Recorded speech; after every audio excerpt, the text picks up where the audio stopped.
My son is 52 years old, but he spent 40 years of his life in a 10 by 13-foot room. He didn't see sunlight, didn't go outside, didn't make friends. What was his only crime? Being born disabled. And my only crime? Hiding him. Tonight I'm going to tell you about a mother's terrible decision and its consequence. My name is Martha Wilson. I'm 80 years old. I live in a small town in rural Kentucky. For 40 years I did something terrible. I hid my son in the attic so no one would see him. Now I'm old. Death is near. I can't take this secret to the grave. I must confess. This is the story of my shame, the story of my regret, and finally the story of liberation. I was 40 years old. My first child was about to be born. It was a difficult birth. Baby came breech. Oxygen was cut off. Doctor said, "I'm sorry. Your baby is disabled. Down syndrome. Mental and physical delays." When I first saw him, I was shocked. "This can't be my child," I said. "There must be a mistake." My husband was silent. He was ashamed. "What will we do?" I asked. "We'll take care of him," he said. "What else can we do?" We returned from hospital to town. News had spread. Neighbors came. "Get well soon," they said. But in their eyes wasn't compassion, but pity. Old women whispered, "God's punishment." Someone said, "Hide him. He'll be a shame to the town." Those words burned into my mind. Hide. Shame. First 5 years I took care of David at home. Didn't take him outside. "He's sick," I told neighbors. "Can't go out." In reality, I was ashamed. Ashamed to show him. David developed slowly. Couldn't talk. Couldn't walk. But he smiled. He was full of love. He recognized me. Critical decision. David was 5, school age, but no special school in town. "What will we do?" I asked my husband. "Send him to the city," he said, "to a facility, special school." But I didn't accept. I didn't want to send him away. Then the terrible thought came, hide him in the attic. My husband objected, "Don't. He's human, not an animal." But I insisted, temporary, just a few years. When he grows, we'll decide what to do. We prepared the attic.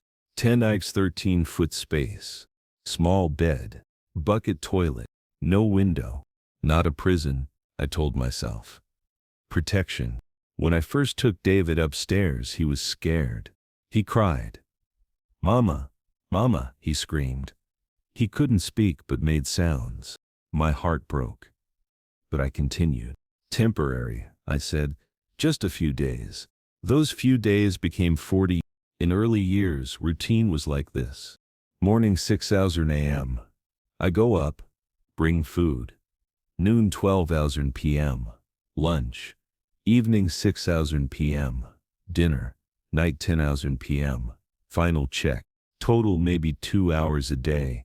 I saw him. Age 5:15. David's life. One room. Dark. No window.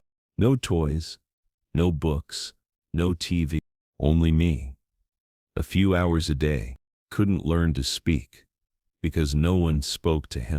Couldn't socialize. Because no one was there. As years passed, physical effects appeared. Skin paled. Because he didn't see sun. Muscles weakened. Because space was limited. Eyes became light sensitive. Posture problems. Ceiling low. Couldn't stand straight. If a doctor had seen him at age 12, it would have been immediately obvious. But no one saw. Psychological effects were worse. David stopped speaking. Even sounds decreased. Didn't make eye contact. Gaze was empty. Self-harming. Banging his head against wall. But I ignored it. Because of his disability, I thought. In reality, it was because of isolation. David was 15. 10 years had passed. My husband couldn't take it. "Enough, Martha. This is torture for this child. What should we do?" I said. "If we bring him out now, after 15 years, everything will be exposed," I said. "They'll put us in prison." Fear imprisoned us. We couldn't stop anymore. In 2005, my husband died. Heart attack.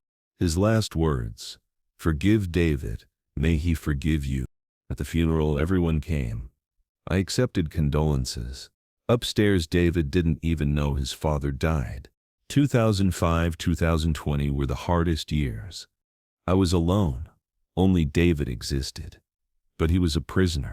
Every night I cried, "What have I done?" But I couldn't give up. Because I was afraid. If I reveal it now, they'll lynch me, I thought.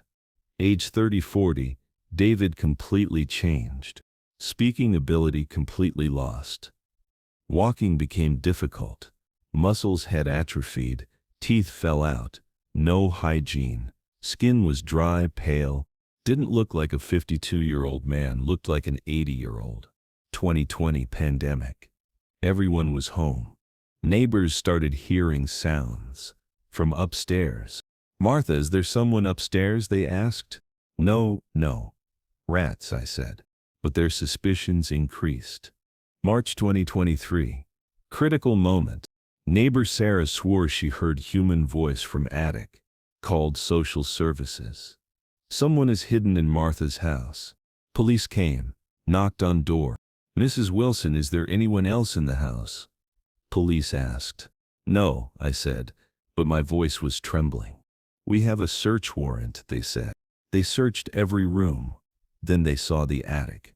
The moment they opened the attic door, everything ended. Smell hit first. 40 years of filth, sweat, sickness, smell. Darkness. They held flashlight. A figure in corner. Not clear if human or what. David was curled in corner, frightened. Hair to his shoulders. Beard to his chest. Skin white, almost transparent. Eyes squinted in pain from light. Couldn't speak. Only moaned. Police were shocked. "What? Who is this?" "My son," I said, and I collapsed. Ambulance came. Put David on stretcher. For the first time in 40 years, he saw sunlight. He screamed. His eyes weren't used to it. Must have been painful. Taken to hospital. I was also taken. But to a different place. Police station. In police interrogation, I told everything. "Why?" they asked. "I was afraid," I said, "of society, of gossip." 40 years, the officer shouted. "You imprisoned a human for 40 years? I couldn't answer. What could I say? Doctors examined David. Physical. Severe vitamin D deficiency. Bone deterioration.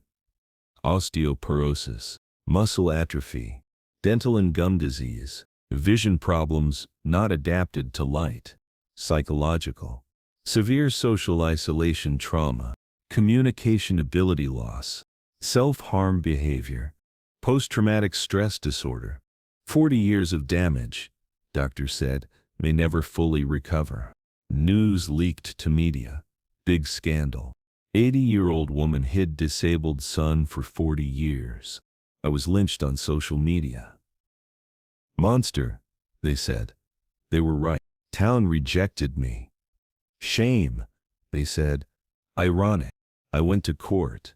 Charges. Human rights violation, liberty deprivation, abuse. My lawyer said she's old, sick, don't send. Prosecutor asked for 40 years prison. I was silent. What could I say? Judge gave verdict. 10 years prison, but due to age and health. House arrest. Was it fair? I don't know. 10 years versus. But the biggest punishment was already in my conscience. David was taken into state custody. In special care facility. For the first time in his life, he saw son with gradual adaptation, saw other people, got therapy, ate regular meals, stayed clean, but 40 years were lost, would never return. 6 months later, visit was allowed. I went to care facility, saw David. He was cleaner, healthier, but he didn't recognize me. David, it's me, your mother. He looked empty, then turned and left. I died that moment. I was no longer a mother. I was guilty. David's psychologist talked to me. David has 40 years of trauma. Trust loss attachment disorder. Maternal bond is broken. You are the person who tortured him, not protector. Can he forgive? Maybe. But takes years. Maybe never. I'm 80 years old. At the end of my life, my biggest regret, hiding David. Why did I do it? Social pressure. They said disabled is shame. Fear. Fear of gossip. Exclusion. Ignorance. Didn't know disability rights. Pride. Couldn't accept. But the result? A life stolen. If you're listening to this story, disabled child is not shame. Has human rights. Social pressure is deadly. Must resist. Hiding is not solution. Need to seek support. 4. Every child deserves love. Son. Freedom. Today in America, disability rights exist. Special education, rehabilitation, social support, care services. They existed in 1983 too. But I didn't know. Didn't learn. Ignorance is no excuse. But it's a factor. David is free now. Free for first time in 40 years. Seeing son, people, getting treatment. Too late? Yes. But better than nothing. Finding freedom at 52 is better than never finding it. Will David forgive me? I don't know. I don't think he needs to forgive me. I don't deserve it. But I hope. I just hope. Because dying without him is too heavy. If you'll have a disabled child, don't be afraid. Support exists. Don't hide. Freedom is a right. Love. They're human too. Ask for help. You're not alone. I couldn't. You can. If you have a disabled neighbor, relative, don't exclude. Embrace. Don't shame. Treat normally. Support. Don't isolate. Because social pressure creates monsters like me. I'm 80 years old. I hid my son for 40 years. Stole his freedom. Now he's free. I'm prisoner. Prisoner of conscience. I told this story so others don't do it. Disabled child is a gift, not a curse. I love David. Always loved him. But love sometimes loses to fear. I hope he forgives. I hope he finds peace. And I hope my story is the last.